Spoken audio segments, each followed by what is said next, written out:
ओम नमः शिवाय। YouTube channel मंत्रक विज्ञान में आपका एक बार फिर से स्वागत है। आज 9वें नवरात्र माँ सिद्धिदात्री, माँ दुर्गा का अंतिम रूप सिद्धिदात्री पर आप सबको बहुत बहुत शुभकामनाएं। नाम से ही क्लियर है, सिद्धिदात्री। इस नाम से ही क्लियर है कि ये माता सिद्धियां प्रदान करने वाली हैं। आइए आज हम माता के अंतिम रूप सिद्धिदात्री का गुणगान करेंगे। और आज रामनवमी भी है, भगवान राम का भी हम गुणगान करेंगे। उनके पास भी एक छोटी सी हाजिरी लगवाएंगे। ऐसी मान्यता है कि अगर कोई पहले 8 नवरात्रों में उपासना नहीं कर सका तो आज वो उपासना करके नवरात्रों का पूर्ण आशीर्वाद ले सकता है और माँ दुर्गा की कृपा का पात्र बन सकता है। जैसा विधाता ने विधान बनाया है, अगर उसे मानते हुए कोई भी सिद्धि इस दिन की जाए तो कोई कारण नहीं कि वो सिद्धि ना हो। पूरे ब्रह्मांड को जीतने की समर्था उसमें आ जाती है, क्योंकि सृष्टि के लिए कुछ भी मुश्किल नहीं है। देवी पुराण के अनुसार भगवान शिव ने भी मां देवी की कृपा से सिद्धियां प्राप्त की और यहां तक भी सुना है कि उन्होंने ही भगवान शिव को अर्धनारीश्वर कहलाने का मौका दिया। मां देवी की कृपा से ही भगवान शिव का आधा शरीर मां देवी का हुआ। मां सिद्धिदात्री भी 4 भुजाएं वाली माता हैं। एक हाथ में कमल का फूल, दूसरे में शंख, तीसरे में गदा और चौथे में चक्कर धारण किया हुआ है। जो मां की सवारी है वो सिंह की है, शेर की है, और कमल के फूल पे विराजमान है मां लक्ष्मी की तरह। सर पर ऊंचा मुकुट और मंद मुस्कान वाली माता, ये इसकी पहचान है। मां सिद्धिदात्री के पास 8 सिद्धियां हैं: अनिमा, महिमा, प्राप्ति, प्रकंप्या, गरिमा, लगिमा, इष्टप और वशितप। ये 8 सिद्धियां की ये सिद्धिदात्री है, इसलिए इन माता को सिद्धिदात्री बोला जाता है। सिद्धिदात्री मां के भक्त के भीतर कोई भी ऐसी कामना नहीं शेष रहती जिसे वह पूर्ण करना चाहे। मां सिद्धिदात्री भक्तों और साधकों के ये सभी सिद्धियां प्रदान करने के लिए समर्थ हैं। सिद्धिदात्री मां के भक्त के अंदर कोई ऐसी कामना नहीं रहती जिसे वह पूर्ण करना चाहे। इसकी आराधना करने वाले तमाम सुखों को भोगते हैं। धार्मिक मान्यताओं के अनुसार मां सिद्धिदात्री भक्तों की सभी मनोकामनाएं पूर्ण करती हैं। मां सिद्धिदात्री भक्तों की सभी मनोकामनाएं पूर्ण करती हैं। प्राणों में मां सिद्धिदात्री को सिद्धि और मोक्ष की देवी भी माना गया है। मां सिद्धिदात्री अगर इतने फल प्रदान करती हैं तो इसकी पूजा कैसे होनी चाहिए, इसकी उपासना कैसे होनी चाहिए? तो सबसे पहले जहां आपने उपासना करनी है वो उस जगह पर आप थोड़ा सा गंगा जल छिड़क लें, उस जगह को थोड़ा सा पवित्र कर लें। जल और अग्नि का वास रखें, पूर्व मुख होकर कुशा के आसन पर बैठ जाएं। बैंगनी रंग के कपड़े पहने, माता को यह रंग बहुत पसंद है, मां सिद्धिदात्री को। तो एक माला इस मंत्र की करें: या देवी सर्वभूतेषु मां सिद्धिदात्री रूपेण संस्थिता, नमस्तते नमस्तते नमस्तते नमो नमः। इस मंत्र की एक माला करके आप भोजन की तैयारी पहले रखें, कन्याएं को बुलाएं। एक लौकड़ा बट भैरव का रूप होता है, तो उसमें भोजन करवाएं।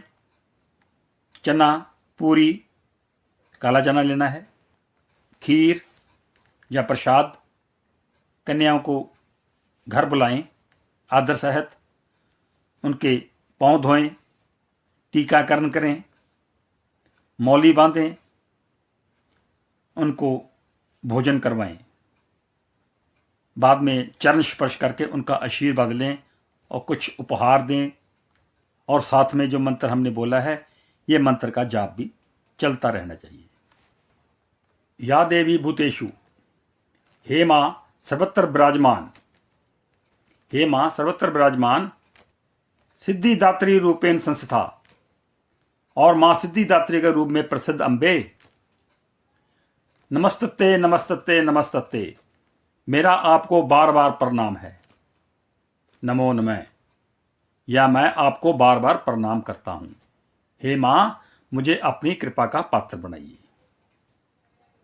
ये आप इस मंत्र के जरिए माता को प्रार्थना कर रहे हैं।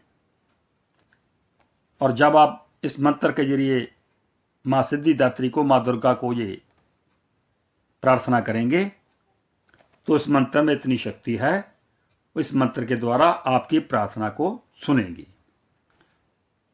और इस माता की ये खासियत है कि जब इस माता को इस मंत्र के जरिए प्रार्थना की जाती है तो वो सुनती हैं।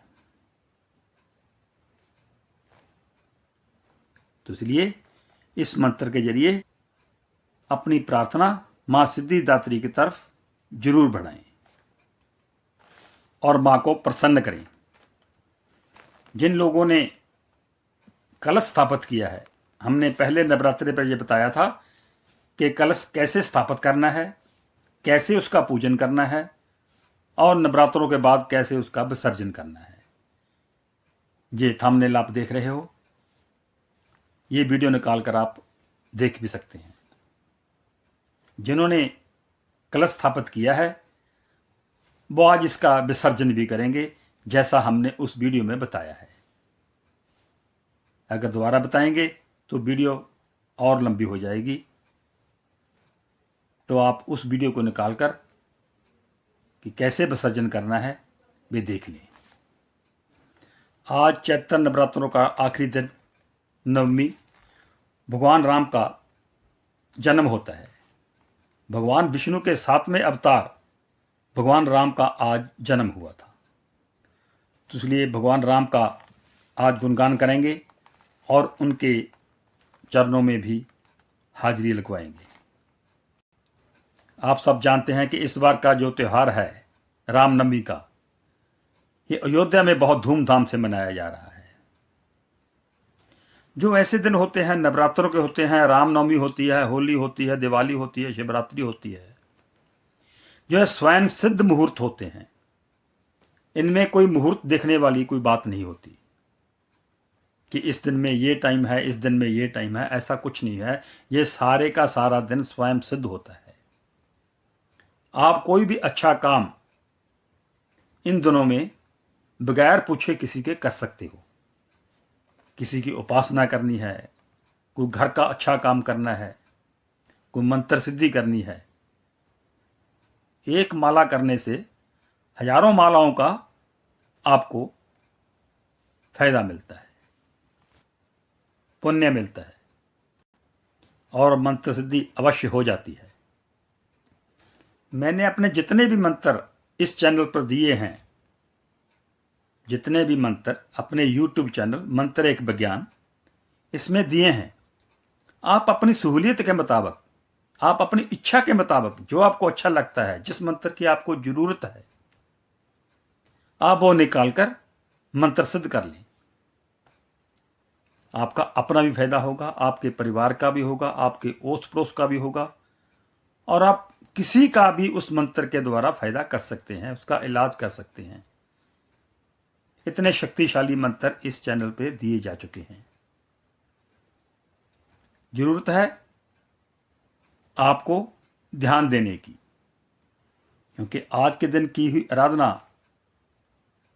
भगवान के पास तुरंत पहुंचती है और भगवान भी आपकी आराधना स्वीकार करने के लिए तैयार बैठे होते हैं। तो क्यों ना ऐसे दिन का, ऐसे मौकों का फायदा ले लिया जाए और भगवान की आराधना करके अपने जीवन को खुश, सुख, समृद्धि से भरपूर कर लिया जाए। और हमने भी ये मंत्र इसीलिए इस चैनल पे डाल दिए हैं कि आप सब इन मंत्रों की सिद्धि करके, इन मंत्रों का जाप करके आनंदित रहें। श्री राम के रोम रोम में हजारों ब्रह्मांडों का निवास है। और सारे विश्व को आनंद देने वाले हैं। श्री राम के मनुष्य रूप में अवतार की महानता यह है कि उन्होंने मिट्टी में खेलकर वनवास स्वीकार किया और राक्षसों से युद्ध करके भी अपने राम तब को हिलने डुलने नहीं दिया। जैसे गुरु वशिष्ठ ने भगवान राम को उनके बाल रूप में ही पहचान लिया था, ऐसे हम भी इनको पहचाने, भगवान राम को, उनके अस्तित्व को पहचाने। राम जन्म पर राजा दशरथ को परम आनंद और ब्रह्मानंद की प्राप्ति हुई थी। श्री राम का पहला जो भेष था, पहला रूप था, वो मां कौशल्या ने देखा था। वो विष्णु रूप था। भगवान राम के पास उस वक़्त शंख, गदा, चक्कर ये सब माता को दिखाने लगे। माता ने कहा कि आप अपने बालक रूप में आए, यह रूप मेरे को दिखाना नहीं। माता ने कहा कि यह रूप छोड़कर आप अपने बालक रूप में आए। फिर प्रभु मां को देखकर मुस्कुरा दिए। माता कौशल्या ने कहा, आप अपने बालकों वाली लीला कीजिए। तब प्रभु ने रोना शुरू किया। माता कौशल्या अपने पुत्र राम को पालने में सुलाकर जब भगवान को भोग लगाने के लिए भोजन गृह में गई, वहां उन्हीं का लाल बैठा स्वयं भोग लगा रहा था। तो माता दौड़ी दौड़ी पालने की तरफ आई तो देखा बच्चा पालने में भी बैठा है। तो एक बच्चा दो जगह कैसे हो सकता है? तब अद्भुत रूप माता कौशल्या को भगवान राम ने दिखाया था।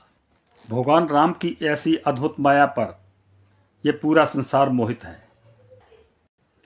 जीव को चाहिए कि ये सारे कपट जंजाल को छोड़कर उन्हीं की भक्ति करें, जिनकी भक्ति स्वर्ग में सुख भोगने के बाद ही देवराज इंद्र करते हैं। जीवन में जब तक सीता के रूप में भक्ति, लक्ष्मण के रूप में वैराग्य और भगवान के रूप में ज्ञान की प्राप्ति नहीं होती, तब तक सारे संसार के मिथ्या भोग केवल कुछ समय के लिए सुख दे सकते हैं, पर साक्षात सुख तो जो है वो भगवान लला के चरणों में ही हो सकता है। और जगह भटकना बेकार है। जब हमारे ये बात समझ आ जाएगी तो हम पूर्ण सुखों को प्राप्त हो जाएंगे। इसी के साथ ओम नमः शिवाय।